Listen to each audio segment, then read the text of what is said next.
What's going on, everybody? Josh Engleman for Awesemo.com, and I am back with my NBA DFS contenders on FanDuel for Tuesday, June 15th. Now be sure to hit that like button, subscribe to the channel, and hit the notification bell so you know when this and all of our other content goes live. Follow me on Twitter at Josh Engleman so you can get updates to my sim results as we get closer to lock. Finally, let me know in the comment section who is your favorite and least favorite of my contenders for today's slate. We are rounding out the bottom of my top 10 with Pat Connaughton, Blake Griffin, Nick Claxton, Jeff Green, and Mike James on the outside looking in. Who will be my favorites? My top 5 plays for today? It's time to find out. First up at number 5, we're going to $9,500 Joe Harris. No real chance of being in the MVP spot, 1% chance of being in the optimal star spot, 5% at pro, but mostly what you're looking for here, 35% in utility.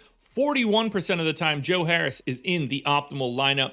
I think he's playing 38 minutes. They're going to have to lean on him a little bit more now that we know that we have no Kyrie Irving and no James Harden. Still around 0.7 fantasy points per minute. I got him going for 25 fantasy points here, 16% usage. And you know what you're getting. It's 15 real points, couple boards, couple assists, maybe a stock. Best you can hope for. But they're going to have him out there for big minutes because they're not all that deep, and he's very clearly better than the swath of dudes that could also get out there. So if you're playing Joe Harris, maybe you sneak a little bit of him into the pro spot, but he's primarily a utility option, and I like him a lot.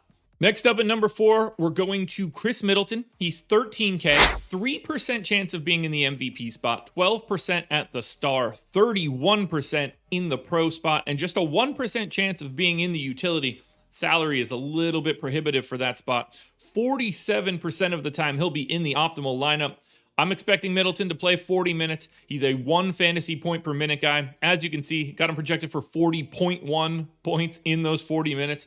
26% usage. Seems like it's been both Middleton and Giannis as the usage guys. Jrue Holiday has dropped down to basically neutral usage. So Middleton is holding strong there. 23 points, 7 boards, 5 assists. It's a little bit of everything, but this spot has gotten a lot better now with no Kyrie. I think that obviously Kyrie, not some like defensive stalwart or anything like that, but just simply having a better opportunity to win, I think is better for Khris Middleton in this situation. A little bit less pressure, which unfortunately I think he needs. Sorry, Chris. I know I used to be your guy and all, but I feel like you need a little bit less of that pressure to really thrive. I wouldn't be surprised if we saw a big Middleton day here. The Nets are going to have to start going to a little bit weirder of lineups, and if that benefits Giannis at all, I think it also helps to open up the floor more for Khris Middleton. I'm expecting a Bucks win here. If I'm using Middleton, the star and the pro spots are where I'm leaning the most. But I do think it's a little bit easier to get to Jrue Holiday. Just 12,500, 4% chance at the MVP spot, 15% at star, 33% at pro, and just 2 at utility. 55% likelihood of being in the optimal lineup. So a little bit more than Khris Middleton. Same sort of story here. 1 fantasy point per minute, 40 minutes, just around 40 fantasy points. Neutral usage at 20%, but he's got a monster assist rate so far in the playoffs. So we're looking at 17.5 points, almost 8.5 assists, 5 boards, 2.5 stocks. It just so happens that Holiday is priced in a really nice way. Love getting to him in the star spot or the pro spot. Either one of them works pretty well. You're getting to basically a 50-50 shot in either one of those spots. You could get really, really weird and drop him into the MVP spot. You're going to be different. Most people are not going to have that lineup construction, but like 1 out of every 25 times, Jrue Holiday is the optimal MVP in this game. And I think that's pretty reasonable if you're playing a large field contest. But more often than not, you're looking at star, you're looking at pro. Now, there's only 2 options at the top. Number 2 is Kevin Durant, 15,500, a 41% chance of being the optimal MVP, 39% chance at the star, just 6% at pro, 0% opportunity in the utility. 86% of the time Durant is in the optimal, and that should not be surprising. No Kyrie, no James Harden, 42 minutes, 1.45 fantasy points per minute. That is 60 on the dot. 36% usage, 34, 8, and 7.5, plus almost 3 stocks. I don't know what else to tell you. Like the large majority of the time, Kevin Durant and obviously Giannis are going to make up the MVP and the star spot. You can see that Kevin Durant is getting 80% of that. Giannis is essentially the same as well, just a little bit, just slightly higher. That's the normal makeup.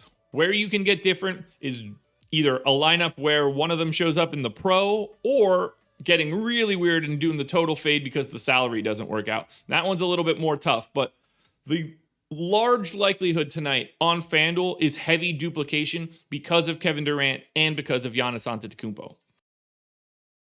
Now, before we get to the number one player that I've already spoiled, one last reminder, please hit that like button, subscribe to the channel, and hit the notification bell so you know when everything goes live. Then, head on over to Twitter and follow me at Josh Engleman.